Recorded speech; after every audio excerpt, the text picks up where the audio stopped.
Halloween by Nightmare Nocturne. Today's story comes from Jayme, and it's about a house she moved to in Spokane, Washington.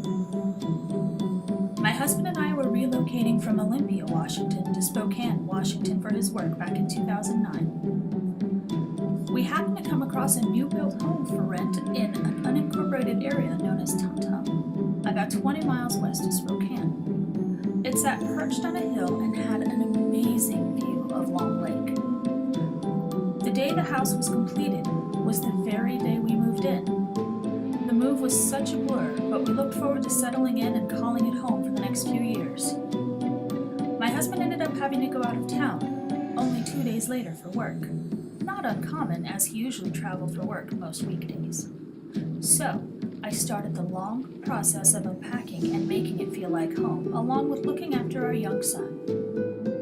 I remember that first night. It's etched in my memory. My son's room was downstairs, and my room was directly above his. I decided to put a baby monitor in his room and the other speaker in my room on the nightstand. I tucked my son in, read him a short story, and went upstairs to my room. I promptly threw on my PJs, brushed my teeth, and crawled into bed. As I was sitting up in bed, I looked out my bedroom door, which looked straight into the living room, just in time to see a little shadow run across the living room up to where the big window in the front of the house is. My first thought was, it's just my son sneaking out of bed. So I say, "Tater," his nickname, "get back in bed." Then over the baby monitor, as well as from downstairs, I hear, "I am in bed, Mommy." Puzzled, I got out of bed and proceed to go downstairs. Sure enough, my son is in bed. I tell him, no more goofing off because it's bedtime, and then check all the other rooms downstairs before heading back to bed.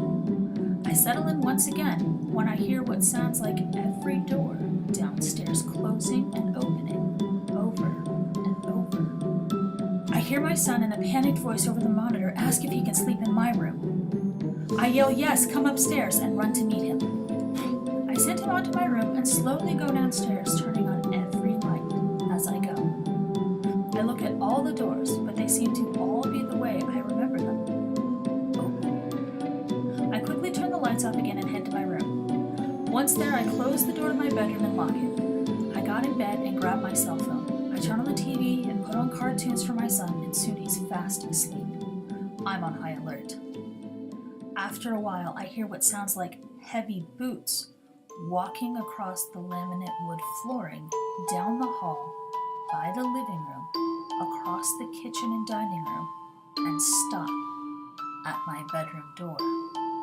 I hear what sounds like the handle move, but as I'm watching, it remains perfectly still. Then, nothing.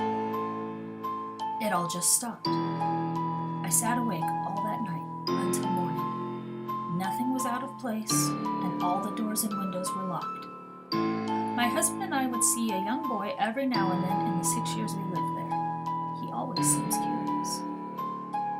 As for the heavy footsteps I heard, I never heard them again after that night.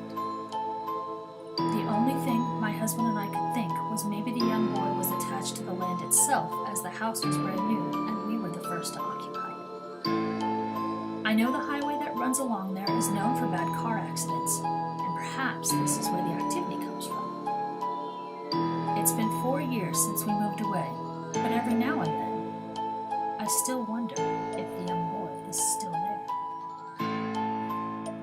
What do you guys think? True? Imagination? Has something like this happened to you? Come tell us about it in the comments.